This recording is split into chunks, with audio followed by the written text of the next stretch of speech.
Hello friends, आज हम लेकर आए हैं इंटीजर्स के प्रीवियस ईयर के क्वेश्चंस जो क्लास 6 एंड 7 में पूछे जाते हैं। और ये क्वेश्चंस ओलंपियाड में आए हुए हैं प्रीवियस 5 इयर्स में। ठीक है, तो हमने एक वीडियो बनाया था पहले भी जिसमें हमने इंटीजर्स के बेसिक्स लिए थे। तो यहाँ पे अब ये कुछ एग्जांपल्स की तरह हम ले सकते हैं कि जिससे हम इंटीजर्स को थोड़ा और मॉडिफाई वर्जन में और अच्छे तरीके से समझ पाएँ। तो हो सकता है इसमें कुछ क्वेश्चंस आपको लगेगा कि बहुत ज़्यादा ही आसान है या कुछ है, लेकिन देखिए कई बार क्या होता है क्वेश्चंस हमारे आसान होते हैं लेकिन उनको कई बार इस तरीके से पूछ लिया जाता है कि वो हमारे लिए क्या होते हैं, कंफ्यूजिंग हो जाते हैं। ठीक है, तो इसलिए हम यहाँ पे सारा पूरा का पूरा जो एक्सप्लेनेशन है उसके साथ चलेंगे। तो हमारा फर्स्ट क्वेश्चन है, the following number line shows the temperature in degrees Celsius at different places on 12th May 2000 XX, मतलब कोई भी 2220 हो सकता है, 21 हो सकता है, whatever। तो यहाँ पे हमें एक नंबर लाइन गिवन है और नंबर लाइन में आपको अलग अलग जो जगहें होती हैं वहाँ पर क्या टेम्परेचर उन्होंने रिकॉर्ड किया है उस सर्टेन टाइम पर, उसको दिखाया है। अब इसी के बेसिस पे जो हमारे अगले दो क्वेश्चंस हैं वो होने वाले हैं। तो हम पहले इस जो ये हमारी लाइन है इसको ठीक से हम समझ लेते हैं कि बेसिकली क्या है। देखिए, सबसे पहले अगर हम ज़ीरो से स्टार्ट करते हैं तो ज़ीरो के लेफ़्ट हैंड पे आपका क्या है, नेगेटिव, और ज़ीरो के राइट हैंड पे क्या है, आपके पॉजिटिव्स। ठीक, तो पॉजिटिव टेम्परेचर है तो इसका मतलब आपका टेम्परेचर हाई है। जैसे जैसे हम आगे बढ़ते जाएंगे टेम्परेचर हमारा हाई होता जाएगा, दैट मीन्स कि गर्मी बढ़ती गई। ज़ीरो के लेफ़्ट हैंड साइड पे जैसे जैसे हम जाएंगे तो आपका जो टेम्परेचर है वो नेगेटिव हो रहा है। दैट मीन्स कि नेगेटिव है, इसका मतलब टेम्परेचर डाउन हो रहा है, डिक्रीज़ हो रहा है, इसका मतलब ठंड बढ़ती जा रही है। ठीक है, तो आपको क्या देखना है, जब टेम्परेचर हाई होता है तो गर्मी होती है, जब टेम्परेचर लो होता है तो ठंड होती है। ये एक आपका वैसे साइंस से रिलेटेड चीज़ है, लेकिन ये आपको एक बेसिक है तो ये आपको पता होना चाहिए। दूसरी चीज़, यहाँ मैथमेटिक्स में इस चीज़ से मतलब नहीं है कि आपका टेम्परेचर हाई है तो गर्मी है या लो है तो ठंड है, लेकिन ये एक जनरल चीज़ है। ठीक है, अब यहाँ से देखिए हम अलग अलग जो हमारी जगहें हैं वहाँ का टेम्परेचर देख लेते हैं पहले। तो पॉजिटिव पार्ट में हम देखते हैं तो यहाँ पर हमारे पास देखिए ऊटी है। ऊटी आपका 10 के बाद और 15 से पहले है। तो 10 के बाद और 15 से पहले हमारे यहाँ पे 5 डिवीज़न्स हैं। तो ये कौन से डिवीज़न पे आ रहा है, आपका थर्ड डिवीज़न पे। तो ऊटी जो है बेसिकली ये हमारा होगा 13। फिर आपका है अहमदाबाद, ये तो एग्जैक्टली 20 पे ही है। फिर आपका है चेन्नई, चेन्नई आपका 25 से एक आगे है, दैट मीन्स ये होगा 24। और ये सभी क्या हैं, आपके पॉजिटिव हैं क्योंकि ये ज़ीरो के राइट हैंड साइड पे है। ठीक है, अब आते हैं हम लेफ्ट हैंड साइड पे। लेफ्ट हैंड साइड पे देखिए शिमला -5 से पहले आ रहा है। ठीक है, तो ये होगा आपका -4। ठीक, ऐसे ही गुलमर्ग है, गुलमर्ग -10 एंड -15 के बीच में है। तो देखिए -10 से कितना आगे जाके है, 2 प्लेस आगे जाके है, तो ये है -12। ठीक, तो अब इसमें बड़ा नंबर कौन से हैं, पॉजिटिव में अगर आप देखते हैं तो नंबर जितना ज़्यादा बड़ा होगा पॉजिटिव नंबर उतना ही बड़ा होगा। लेकिन नेगेटिव में नंबर बड़ा होता जाता है, लेकिन अगर नेगेटिव साइन है आगे तो वो नंबर एग्जैक्टली छोटा माना जाएगा। ठीक है, तो मतलब जितना हम नेगेटिविटी की तरफ, नेगेटिव साइंस की तरफ बढ़ते जाते हैं नंबर तो आपका इंक्रीज़ होगा, उसकी एब्सोल्यूट वैल्यू तो आपकी इंक्रीज़ होगी, लेकिन उसकी जो होल वैल्यू है बिकॉज ऑफ द साइन, वो जो होल वैल्यू है वो आपकी क्या हो जाएगी, डिक्रीज़ हो जाएगी। ठीक है, तो अब आपका यहाँ पे क्वेश्चन पूछा गया है, फर्स्ट क्वेश्चन है, what is the temperature difference between Ooty and Chennai. अभी यहाँ से देखिए ऊटी का आपका था +13। ठीक है, चेन्नई का आपका है +24। और हमसे पूछा क्या है, difference. Difference means minus sign, है ना। अब माइनस में हम जो जनरल फॉर्म करते हैं, जो हमारा बड़ा नंबर है हमें उसे पहले लेंगे, छोटा नंबर है उसे बाद में लेंगे। तो ये हो जाएगा आपका +24 -+13। अब देखिए जो दोनों साइन हैं ये ब्रैकेट के दोनों साइड है, दैट मीन्स ये आपस में मल्टीप्लाई हो जाएंगे। तो ये मल्टीप्लाई होंगे तो हमें क्या देंगे, ऑब्वियसली लास्ट वीडियो में मैंने बताया था कि पॉजिटिव एंड नेगेटिव्स जो होते हैं इन दोनों का नेचर सेम नहीं है, तो इनकी बनेगी नहीं, इनकी फ्रेंडशिप नहीं होगी बेसिकली, तो नेगेटिव साइन देंगे। तो बेसिकली क्या आ गया आपका 24 माइनस 13 दैट इज़ 11। तो हमारा जो आंसर है वो क्या हो गया 11 डिग्री सेल्सियस। ठीक है, नेक्स्ट है आपका the temperature difference between Gulmarg and Shimla is dash.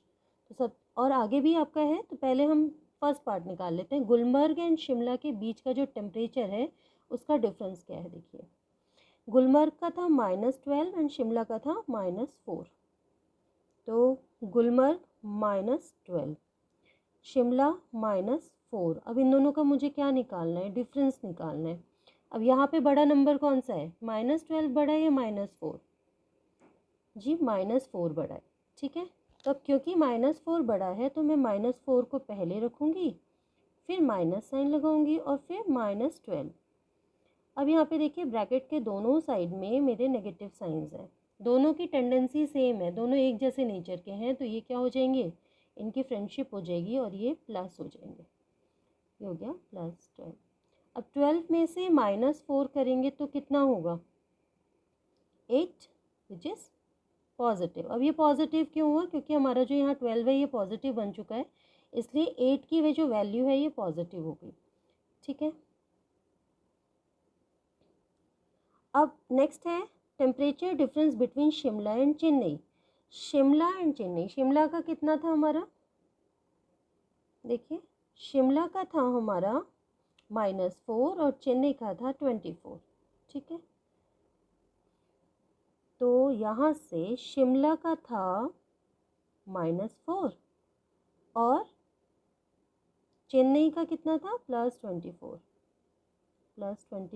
और इन दोनों का मुझे क्या निकालना है माइनस। अब इनमें बड़ा को नंबर कौन सा है, मेरा +24 बड़ा है, तो मैं क्या करूँगी +24 को पहले रखूँगी, फिर माइनस एंड देन -4। अब ये क्या बन गया आपका, यहाँ पे फिर आपके साइन सिमिलर है, तो सिमिलर साइन है इसका मतलब ये पॉजिटिव हो जाएंगे। अब 24 फिर plus and then 4 which one which is 28। अब देखिए पहला वाला जो आपका आया था कंपैरिजन, जो पहला डिफरेंस आपको पूछा था वो था गुलमर्ग एंड शिमला, और वो हमारा क्या आया था +8। और सेकंड वाला जो आया था शिमला एंड चेन्नई वो आया था +28। दैट मीन्स आपको क्या पूछा है यहाँ पे, the temperature difference between Gulmarg and Shimla is dash the temperature difference between Shimla and Chennai. तो पहला वाला दूसरे वाले से क्या है, लेस है, ग्रेटर है, इक्वल है या कुछ भी नहीं है। तो ऑब्वियसली इक्वल तो नहीं होगा, एक की वैल्यू +8 है, दूसरे की वैल्यू +28 है। ठीक है, तो इक्वल नहीं है। पहले की वैल्यू +8 है जो कि छोटी है +28 से, तो ऑब्वियसली पहला वाला लेस देन है, तो आंसर हमारा यहाँ से क्या हो जाएगा लेस देन। ठीक है, नेक्स्ट क्वेश्चन है आपका इवैल्यूएट दिस। अब देखिए इस क्वेश्चन में हमें क्या करना होता है, आपका ये बहुत आसान क्वेश्चन है, आप देख के आपको भी लगेगा कि एक ऐसे क्वेश्चंस भी ओलंपियाड में आते हैं क्या। देखिए आप इसका डिनोमिनेटर देखिए, डिनोमिनेटर में यहाँ पे भी -60 है, यहाँ पे भी -60 है और बीच में आपका डिवीज़न का साइन है। अब कोई वैल्यू आपकी a है, उसको मैं डिवाइड कर रही हूँ a से, तो 1 देगा ना, तो नीचे डिनोमिनेटर तो आपका ऐसे ही 1 हो गया, क्योंकि यहाँ पे a की जो वैल्यू है वो क्या है -60।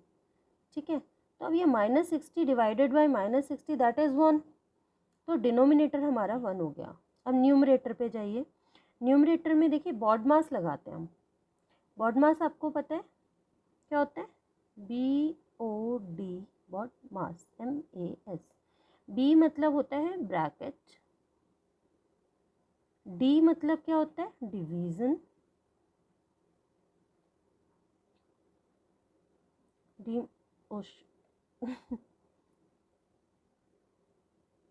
ओके, D मतलब होता है हमारा डिवीज़न। ठीक है, M मतलब होता है मल्टीप्लिकेशन, A मतलब है एडिशन एंड S मतलब है सब्ट्रैक्शन। तो अब इसमें होता क्या है, ये बेसिकली हमारा एक निमोनिक टाइप है जो, या शॉर्ट फॉर्म है, जिससे हम ये पता लगाते हैं कि सबसे पहले हमें कौन सा ऑपरेशन परफॉर्म करना है। तो इसमें हमारा सबसे पहले कौन सा ऑपरेशन है, ब्रैकेट रिमूव करना, ठीक है। सेकेंड है आपका फिर डिवीज़न परफॉर्म करेंगे, and then multiplication, and then addition, and then subtraction, ठीक। आगे बात समझ में। अब देखिए, जो आपका यहाँ पर आपका डिनोमिनेटर तो यहाँ पे 1 हो गया। अब न्यूमरेटर में -16 है विच इज़ डिवाइडेड बाई, और यहाँ ब्रैकेट स्टार्ट है, दैट मीन्स सबसे पहले हमें ब्रैकेट सॉल्व करना है। तो आपका -13 तो एज इट इज़ रहेगा, क्योंकि इसके आगे आपका भी कुछ साइन भी नहीं है। यहाँ पर देखिए ये पॉजिटिव एंड नेगेटिव है, पॉजिटिव नेगेटिव सेम टेंडेंसी नहीं है, दोनों की लड़ाई हो जाएगी बेसिकली। तो ये क्या है, माइनस हो जाएंगे, तो -3, ठीक है। हमने ब्रैकेट सॉल्व करा सबसे पहले। अब देखिए ये जो पार्ट आपका आया, ये क्या देगा आपको, -16। आप कहेंगे कि आपने पहले डिवीज़न क्यों नहीं सॉल्व किया। देखिए आपको बात हुई थी कि पहले ब्रैकेट सॉल्व करना है। अभी ये जो बड़ा वाला ब्रैकेट यहाँ पे दिख रहा है, ये अभी आपका सॉल्व नहीं हुआ है, आपने सिर्फ स्मॉल ब्रैकेट सॉल्व करे हैं। तो पहले आपको ये बिगर वन जो है इन्हें सॉल्व करना होगा, उसके बाद ही आप डिवीज़न को सॉल्व करेंगे। तो इसलिए ये वाला जो पार्ट है, आप इसको सबसे पहले आप सॉल्व कर लेंगे डिवीज़न से पहले। यहाँ आ गया आपका -16, तो -16 इज़ डिवाइडेड बाई -16। अब देखिए फिर से क्या हुआ, दोनों जो वैल्यूज़ हैं वो सेम हैं, दोनों के साइन सेम हैं, तो ये आपको क्या देंगे, 1 देंगे, ठीक है। तो आंसर क्या होगा आपका 1 विच इज़ सी, ठीक। नेक्स्ट क्वेश्चन है आपका, find P, Q, R and S, the sum of two integer is 71 if one of them is this -101, then other integer is P। तो देखिए आपको बोला है दो इंटीजर्स हैं, एक इंटीजर जो है आपका दिया है -101, दूसरा इंटीजर आपको दिया नहीं है, लेकिन इसमें मान लेते हैं कि वो x है, तो वो क्या होगा, इसके साथ प्लस हो जाएगा, और इनका जो सम है वो मुझे मिल रहा है 71, जो कि पॉजिटिव है। देखिए 71 के आगे कोई साइन नहीं है, दैट मीन्स कि ये पॉजिटिव होगा, ठीक। अब यहाँ से आपका क्या आ गया, x -101 इज इक्वल्स टू 71, ठीक है। देखिए इसमें हम टेंडेंसी क्या होती है कि हम 101 को किससे माइनस करें कि हमें 71 मिल जाए। जैसे कि मान लीजिए मेरे पास 10 टॉफ़ीज़ थे, तो मैंने कितने टॉफ़ीज़ अपने फ्रेंड को दे दिए कि मेरे पास 3 टॉफ़ीज़ बच गए, यही तो हुआ। अब मेरे पास 10 थे, मैंने कितने दे दिए, या फिर मेरे पास 3 है तो मैंने कितने दे दिए। इस तरीके से जो है आपका ये होता है। अब यहाँ पे आप क्या करते हैं, अब आप लोग काफ़ी बड़े हो चुके हैं, अब इतना तो आप समझेंगे कि ये जो साइन है, अब मैं दोनों साइड में क्या करूँगी, दोनों साइड में 71 को माइनस कर लूँगी, ठीक है। यहाँ पे 101 को यहाँ पे -101 है, यहाँ तो मैं, क्योंकि मुझे यहाँ x को अकेला छोड़ना है, तो मैंने यहाँ पे क्या करा, प्लस करा, जो कि एडिटिव इन्वर्स है किसका, -101 का, और इज इक्वल्स टू दूसरी साइड में भी करना पड़ेगा, क्योंकि मुझे वैल्यू चेंज नहीं करनी है क्वेश्चन की, मुझे इसको सिंप्लीफाई करना है। तो मैंने दोनों साइड में क्या करा, 101 को प्लस कर दिया। अब यहाँ देखिए ये जो दोनों हैं ये ज़ीरो हो जाएंगे, क्योंकि एक पॉजिटिव है एक नेगेटिव है। एडिटिव इन्वर्स क्या होता है कि दोनों को अगर हम अप्लाई करें तो जो हमारा वो कैंसिल हो जाएंगे, ठीक है। अब यहाँ से x की वैल्यू देखिए क्या आ गई, 172, ठीक। तो जो आपका आंसर है P, वो क्या आएगा, 172, जिसमें मैंने क्या करा, -101 को प्लस कर दिया, जिससे मुझे 71 मिलेगा। तो P की वैल्यू मेरी यहाँ से क्या आ गई, 172, ठीक है। अब नेक्स्ट वैल्यू हमारी है, the product of N integer and Q is 0। अब देखिए इसमें आपको जो ऑप्शंस गिवन है ना, यहाँ पे ज़रूरी नहीं है कि ये जो, ज़रूरी क्या, इवन इन्होंने बोला भी नहीं है ये बात कि जो इंटीजर्स हमने पहले क्वेश्चन में लिए थे यही क्या दूसरे में यूज़ होंगे, ऐसा कुछ भी नहीं बोला है। तो अगर इन्होंने ये चीज़ बोली नहीं है तो आपको मानना भी नहीं है कि ये सेम होंगे, ये डिफरेंट होंगे। तो यहाँ पे जो आपके इंटीजर्स हैं, इन्होंने कहा दो इंटीजर्स हैं, मान लीजिए a एंड b, इनका जो मल्टीप्लिकेशन है, प्रोडक्ट मतलब मल्टीप्लिकेशन, वो जो है आपका 0 आता है। ठीक, तो अगर दो नंबर के जो मल्टीप्लिकेशन है 0 आता है, इसका मतलब है ये डिवाइड नहीं हो रहा है, ना ये माइनस हो रहा है, ना ये प्लस हो रहा है, ये मल्टीप्लाई हो रहा है। तो मल्टीप्लाई में आपकी एक आइडेंटिटी होती है कि अगर आप किसी भी नंबर को 0 से मल्टीप्लाई करते हो तो आपके पास रिजल्टेंट 0 आता है। दैट मीन्स जो मेरे पास यहाँ पे दो इंटीजर्स हैं, इनमें से कोई एक इंटीजर मेरा क्या होगा, 0 होगा। कम से कम एक, दोनों 0 भी हो सकते हैं, लेकिन कोई एक इंटीजर जो होगा मेरा 0 होगा। तो यहाँ पे लिखा है the product of N integer and Q. तो मान लीजिए कि a आपका इंटीजर है और b क्या हो जाएगा फिर, q। b क्या हो गया, q।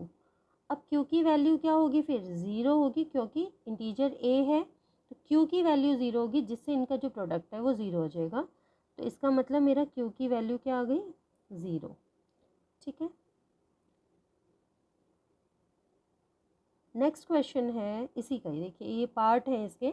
ज़्यादातर इस तरीके के जो क्वेश्चंस हैं आपके ये अचीवर सेक्शंस में आते हैं, जिनमें कई पार्ट्स होते हैं। ठीक, तो नेक्स्ट है आपका R is the question when an integer is divided by itself. देखिए अब कोई इंटीजर है ए, उस इंटीजर को मैं ए से ही डिवाइड कर दूं तो मेरे पास रिजल्टेंट क्या आएगा, 1। क्वेश्चन बेसिकली क्या होता है, जो रिजल्टेंट होता है वो, है ना। रिमाइंडर आया नहीं आया वो एक अलग चीज़ है, यहाँ पे आपको सिर्फ क्वेश्चन पूछा है, क्वेश्चन आपका रिजल्टेंट है। एक इंटीजर है, उसको उसी नंबर से या उसी इंटीजर से मैंने क्या करा है, डिवाइड कर दिया, तो मेरे पास नंबर आया इटसेल्फ, डिवाइडेड बाय इटसेल्फ। तो मेरे पास जो नंबर आया वो क्या आएगा, इटसेल्फ से डिवाइड हो रहा है तो 1 देगा। दैट मीन्स आर की जो वैल्यू है मेरी क्या आ गई, 1। ठीक है, नेक्स्ट है एडिटिव इन्वर्स ऑफ -7। देखिए अभी मैंने थोड़ी देर पहले भी ये वर्ड यूज़ किया था। कोई भी नंबर है, जैसे -7 है, तो इसका एडिटिव इन्वर्स जो होगा वो +7 होगा। अगर मैंने कहा +5 है तो इसका एडिटिव इन्वर्स -5 होगा। यहाँ पे आपको क्वेश्चन -7 के लिए दिया हुआ है। ठीक है, तो मतलब आपका जो एडिटिव इन्वर्स है, तो जो भी इंटीजर का आपका साइन है, चाहे वो पॉजिटिव है चाहे वो नेगेटिव है, उसे रिवर्स करके आप यहाँ पे लगाएंगे, उसका उल्टा साइन आपको यहाँ लगाना है। तो यहाँ पर देखिए ये तो बहुत आसान था कि s की जो वैल्यू है यहाँ से क्या आ गई, +7 आ गई। ठीक है, अब जो ये आपकी वैल्यूज़ आए इनको हमें इंटरप्रेट करना है किससे, हमारे जो यहाँ ऑप्शंस हैं। तो सबसे पहले हमारा p आया था 172। अब देखिए a, c एंड d तीनों में 172 है। फिर आए हम q पे, q की वैल्यू 0 है, तो हमारे पास a और d की वैल्यू 0 है, तो इसका मतलब हमारा c यहाँ से कैंसिल हो गया। नेक्स्ट आया r, r हमारा 1 है, और इवन a और d में आपका सिर्फ a ऐसा है जिसमें r की वैल्यू 1 है। ठीक है, तो यहाँ पे अभी हम इस पे जाना ही नहीं पड़ा हमें, तो यहाँ से हमारा जो आंसर आया वो आ गया a। ठीक, नेक्स्ट क्वेश्चन है हमारा विच of the following statement is incorrect. देखिए इसमें कुछ सॉल्व नहीं करना है, ये सिर्फ आपके बेसिक्स चेक कर रहे हैं। The multiplicative identity for integer is 1। देखिए आइडेंटिटी मतलब क्या होता है, जैसे आपका आई कार्ड होता है, आई कार्ड में आपकी फ़ोटो होती है, आपकी इन्फॉर्मेशन होती है, तो वो आपका क्या होता है, आइडेंटिटी कार्ड होता है, मतलब आपकी पहचान बता रहे हैं। यहाँ पे हम कह रहे हैं मल्टीप्लिकेटिव आइडेंटिटी, मतलब मल्टीप्लाई किससे करें हम इंटीजर को, जिससे कि जो उसकी पहचान है वो नहीं बदले। मान लीजिए कि मेरे पास एक इंटीजर है जिसकी वैल्यू मेरे पास a है। अब मैं चाहती हूँ कि मैं किसी से उसे मल्टीप्लाई करूँ जिससे कि मेरी जो वैल्यू है वो a रहे। तो कभी 0 से करूँगी तो क्या होगा, 0 हो जाएगा, तो ये तो नहीं हो सकता। मान लीजिए किसी और नंबर से करती हूँ, 1 से करती हूँ या -2 से करती हूँ, तो यहाँ पे क्या होगा, वैल्यू चेंज हो जाएगी। 1 से करेंगे तो क्या होगा, a आ रहा है, -2 से करेंगे तो -2a हो जाएगा। तो कौन सा आपकी आइडेंटिटी चेंज नहीं कर रहा है, 1 वाला नहीं कर रहा है ना आइडेंटिटी चेंज। आप a थे, 1 से मल्टीप्लाई हुआ और आप अभी भी a ही हो, दैट मीन्स 1। तो ये जो 1 आपकी क्या है, मल्टीप्लिकेटिव आइडेंटिटी है। तो इन्होंने पूछा इनकरेक्ट, ये तो सही है लेकिन, ठीक है, ये वाला तो हमारा सही है, तो ये हम नहीं, ये आंसर नहीं है। नेक्स्ट पे आते हैं। नेक्स्ट क्वेश्चन है हमारा, subtraction does not obey communicative law in integers. अब देखिए, इंटीजर्स में आपका मान लीजिए एक नंबर -2 है, दूसरा नंबर जो है वो आपका +5 है, और ये माइनस हो रहा है, सब्ट्रैक्शन कह रहे हैं, माइनस हो रहे हैं। तो यहाँ से मेरी वैल्यू क्या आई, -2 -5 इज -7। अगर ये a है और ये b है, मैंने इन्हें माइनस करा, अब मैं b माइनस a परफॉर्म करती हूँ। इन्होंने क्या कहा है, कम्यूटेटिव लॉ। कम्यूटेटिव लॉ क्या कहता है कि a और b जो इंटीजर्स हैं, अगर मैं उन्हें रिवर्सली ऑपरेशन परफॉर्म करती हूँ तो क्या उनकी वैल्यू सेम रहते हैं या वो चेंज हो जाते हैं। अब यहाँ पे मैंने चेक कर लेते हैं कि चेंज हो रहा है क्या। b की वैल्यू मैंने रखी थी +5, -2 की वैल्यू रखी, a की वैल्यू रखी थी -2। यहाँ से क्या हो गया, 5 + 2 that is 7 positive. Absolute value ज़रूर यहाँ सेम आ रहे हैं। यहाँ पे क्या है, एब्सोल्यूट वैल्यूज़ मेरे सेम आ रहे हैं, लेकिन इनके जो साइन है वो डिफरेंट है। दैट मीन्स ये सेम नहीं है। और इन्होंने भी कहा है कि सब्ट्रैक्शन डज नॉट ओबे मतलब नहीं ओबे करते हैं कम्यूटेटिव लॉ को। इसका मतलब इंटीजर्स कम्यूटेटिव लॉ को तब ओबे नहीं करते हैं जब वो आपस में सब्ट्रैक्ट हो रहे हो। ठीक, तो ये भी सही है। और हमें चाहिए क्या, लेकिन इनकरेक्ट चाहिए, तो इसका भी फ़ायदा नहीं है। नेक्स्ट चेक करो, multiplication of 2 integers with unlike sign is always positive. देखिए, एक नंबर मेरे पास था ए मेरे पास था -5 मान लीजिए, लेट, और b है मेरे पास +2। अनलाइक साइन है तो दोनों के साइन डिफरेंट होंगे, इनको मैं मल्टीप्लाई कर रही हूँ, -5 मल्टीप्लाई बाय +2। तो 5 और 2 तो मल्टीप्लाई हो जाएंगे, इनकी एब्सोल्यूट वैल्यू होगी। साइन देखिए, माइनस साइन प्लस साइन से मल्टीप्लाई होता है, दोनों का नेचर डिफरेंट है। आपका आंसर क्या आया, माइनस। आपको बोला क्या है, ये कह रहे हैं कि ये हमेशा पॉजिटिव होगा, पॉसिबल ही नहीं है। क्यों, क्योंकि एक नेगेटिव है एक पॉजिटिव है, तो नेगेटिव एंड पॉजिटिव दोनों के नेचर मिलते ही नहीं है, वो फ्रेंड्स कैसे बनेंगे, है ना। तो इसलिए वो नेगेटिव होगा, पॉजिटिव नहीं होगा। तो ये वाला आंसर जो है हमारा गलत है, जो कि हमने पूछा, हमें क्वेश्चन में पूछा यही गया था कि कौन सा इनकरेक्ट है। अब हमारा सी इनकरेक्ट है, that means C is the answer. ठीक है, फिर है आपका, which of the following number sentence best describe the problem shown on the number line. अब देखिए इस क्वेश्चन को, नंबर लाइन जो है ये आपका नंबर लाइन है, तो यहाँ पे जैसे 0 था, ठीक है, फिर आप इधर की तरफ जाएंगे, लेफ़्ट की तरफ जाएंगे तो नेगेटिव होती जाएंगी वैल्यूज़ और छोटी होती जाएंगी। ठीक है, -4 तक करा, इधर आपकी वैल्यूज़ पॉजिटिव होती जा रही हैं। ठीक है, अब आपको बोला है 0 से पहले, देखिए जब भी ऑपरेशन शुरू हो रहा है तो हम 0 से देख रहे हैं। 0 से पहले वो गया -4 पे, 0 से पहले गया -4 पे। ठीक है, -4 पे जाने के बाद अब वो वापस आ रहा है, वापस आ रहा है किस पे, -2 पे वापस आ रहा है। ठीक है, देखिए जब सेम डायरेक्शन में हम बढ़ते जाते हैं इसका मतलब है कि वो आपस में प्लस होंगे, लेकिन यहाँ पे क्या हो रहा है, वो सेम डायरेक्शन में आगे नहीं बढ़ रहे, एक बार आगे गया और फिर एक बार पीछे गया। तो सबसे पहली चीज़ 0 से -4 गई है, तो -4 तो आपका सबसे पहले आ गया। अब वो रिवर्स हो रहे हैं, रिवर्स हो रहे हैं मतलब माइनस, फिर माइनस क्या हो रहा है, -2 पे। 2 स्टेप्स पीछे गए ना हम, 2 स्टेप्स पीछे गए तो -2। अब देखिए यहाँ से क्या हुआ, यहाँ से हमारा ये हो गया -4, ये हो गया +2, और आंसर हमारे पास क्या आ गया, -2। और हम यहाँ पे -2 पे ही हैं। हमने यहाँ पे देखिए कितनी जम किया था, 1 2 2 जम किए ना हमने यहाँ पे, ये और ये 2 जम किए हमने यहाँ पे, तो यहाँ पे हम -2 पर आए। ठीक है, तो आपका जो आंसर है वो क्या हुआ, डी हो गया। ठीक है, तो यहाँ पे आपका आंसर है -4 + 2, क्योंकि आपने माइनस माइनस यहाँ पॉजिटिव कर दिया, तो ये जो आपका एक्सप्रेशन आ रहा है दिस वन, ये आपकी इस नंबर लाइन को रिप्रेजेंट करेगा, तो आंसर आपका आ गया डी। ठीक, अब इसी चीज़ में मैं आपको एक एग्जांपल दे रही हूँ, यहाँ पे पूछा नहीं गया है लेकिन स्टिल कारण क्या है एग्जांपल देने का, क्योंकि सेम क्वेश्चंस आपके नहीं आते हैं, आ सकते हैं बट आपकी पॉसिबिलिटी बहुत कम होती है, आपको उसके बेसिक्स पता होने चाहिए। तो यहाँ पे बेसिक का हिसाब मैं आपको ये बता देती हूँ। मान लीजिए ये 0, -1, -2, -3 है, इधर 1, 2, 3 है। आप पहले गए -1 पे और फिर आप -3 पे गए, ठीक है। बेसिकली आपने यहाँ क्या किया, पहले आप -1 पे गए और आप आगे ही बढ़ रहे हैं, आपने रिवर्स नहीं लिया, आप पीछे नहीं गए, आप आगे ही जा रहे हैं, तो प्लस साइन आएगा। और फिर कितने स्टेप्स गए, 1 और 2, ठीक है, 2 स्टेप्स गए, ठीक है। तो यहाँ पे आप नेगेटिव साइड में 2 स्टेप्स जा रहे हो, तो -2।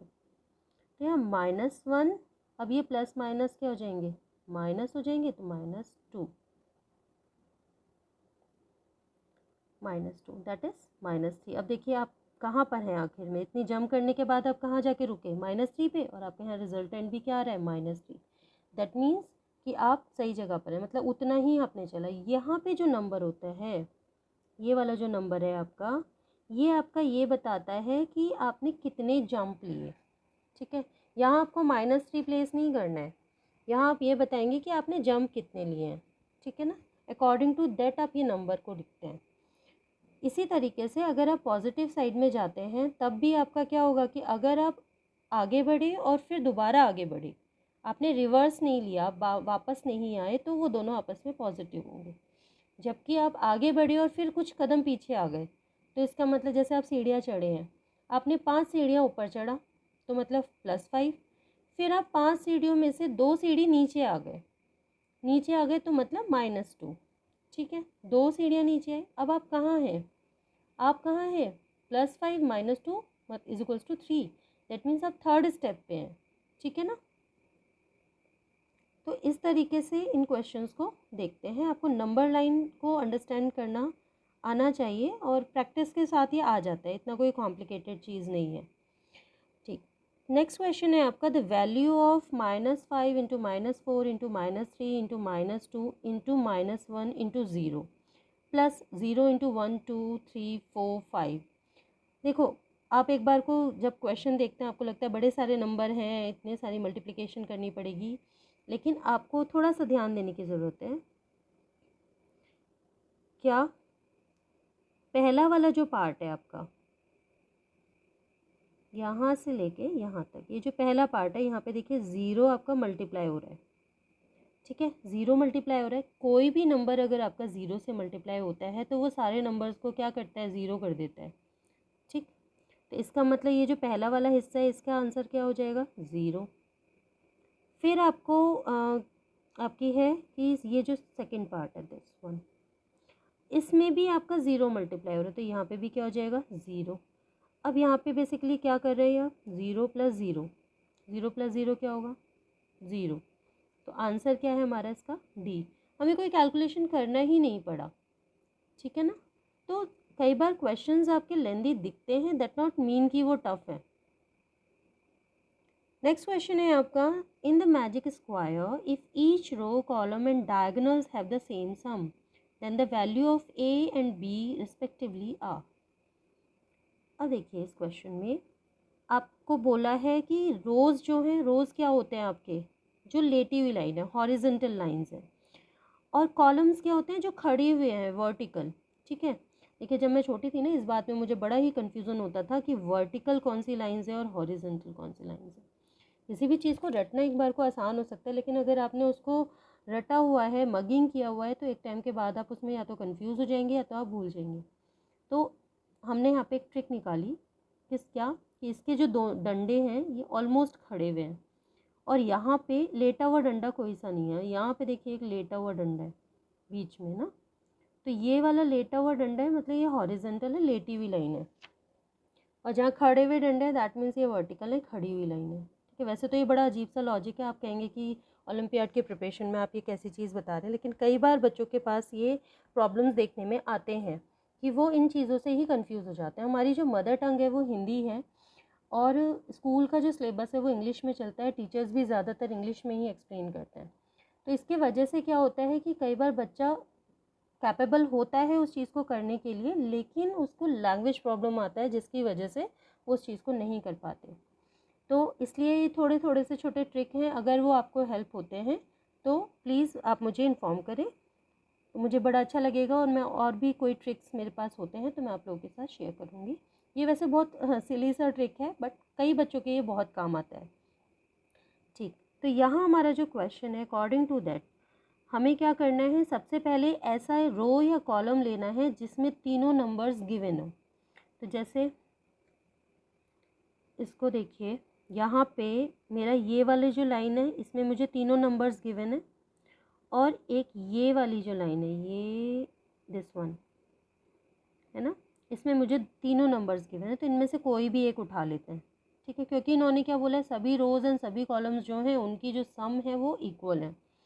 तो मुझे ये जो ब्लू लाइन मैंने ड्रॉ करा है इसको लेने में ज़्यादा अच्छा लग रहा है, क्योंकि इसमें नंबर बहुत कम है। देखिए ये है 1 प्लस -10 प्लस 0, ये हो जाएगा मेरे पास। ये दोनों फिर आपके क्या हैं, डिफरेंट साइंस हैं, तो ये हो जाएगा नेगेटिव एंड 10। दैट इज़, देखिए एब्सोल्यूट वैल्यू तो 10 - 1 करोगे तो 9 होगी, लेकिन बड़ा नंबर मेरा 10 है जिसके आगे नेगेटिव साइन है, दैट मीन्स आंसर के आगे भी मेरा नेगेटिव साइन होगा। ठीक, तो मेरे पास ये चीज़ आ गई कि इनका सम क्या होगा, -9। अब मुझे ए और बी की वैल्यूज़ फाइंड करना है। ठीक है, तो अब मैं क्या करूँगी, ए है +1 है प्लस -6 है, और इनकी वैल्यू क्या होनी चाहिए, -9 होनी चाहिए। ठीक, तो मैं पहले इधर साइड लेफ्ट हैंड साइड को सॉल्व कर लेती हूँ। ये 1, ये -6 और इधर आ गया -9। तो 1 - 6 क्या होगा, ये हो जाएगा a - 5। वही बात है, 6 - 1 5, ये एब्सोल्यूट वैल्यू है, और बड़ा नंबर 6 है उसके आगे नेगेटिव साइन है, तो आंसर के आगे नेगेटिव साइन है, -9। अब कैंसिल आउट करना है मुझे, a को अकेला छोड़ना है, तो क्या करूँगी मैं, -5 की एडिटिव इन्वर्स को मैं यहाँ पे ऐड करूँगी, और दूसरी साइड भी मैं इसको ऐड करूँगी। अब ये तो दोनों कैंसिल हो गए, a इज इक्वल्स टू मेरे पास आ गया -4। ठीक है, तो a इज इक्वल्स टू -4 आ गया। एक बार देखिए, जब हम एक वैल्यू निकाल लेते हैं ना, एक बार हमें चेक कर लेना चाहिए कि कई बार क्या होता है, सिर्फ एक ही ऑप्शन है जो हमारा वो वैल्यू दे रहा है, लेकिन यहाँ पे हमारे पास b एंड c दोनों हैं। इसका मतलब अब नेक्स्ट वैल्यू की बारी आ गई। नेक्स्ट वैल्यू के लिए आपके पास देखिए दो ऑप्शन है, या तो आप एक कॉलम उठा लें या तो आप रो उठा लें। मैं कॉलम उठाना पसंद करूँगी, क्यों, क्योंकि इसमें एक वैल्यू 0 है। तो ये क्या हो जाएगा आपका, b plus -2 is equals to -9, क्योंकि 0 लिखेंगे तो वो सम करने पे उसकी कोई इम्पॉर्टेंस नहीं है, 0 कोई भी चेंजेस नहीं करेगा प्लस करने पे। यहाँ पे साइंस डिफरेंट हैं तो ये नेगेटिव हो जाएगा, b - 2 is equals to -9। Additive inverse कर लेते हैं, b - 2 + 2 इज इक्वल्स टू -9 + 2। ये दोनों कैंसिल हो गए। यहाँ आपका राइट हैंड साइड पे क्या आ गया, -9 + 2 दैट इज़ -7। ठीक है, तो आपका जो आंसर आ रहा है b वो है -7, और a आ रहा है -4। a -4 है और b -7 है, दैट मीन्स आपका जो आंसर आया वो क्या है, b है। ठीक है, ठीक, तो ये वीडियो काफ़ी लंबा होने लग रहा है, तो फिर ऐसा करते हैं कि जो आगे के क्वेश्चंस हैं हमारे, क्वेश्चन 8 तक हमने कंप्लीट किए हैं, इसमें आगे के जो क्वेश्चंस हैं वो हम अब नेक्स्ट वीडियो में लेते हैं। Thank you for watching.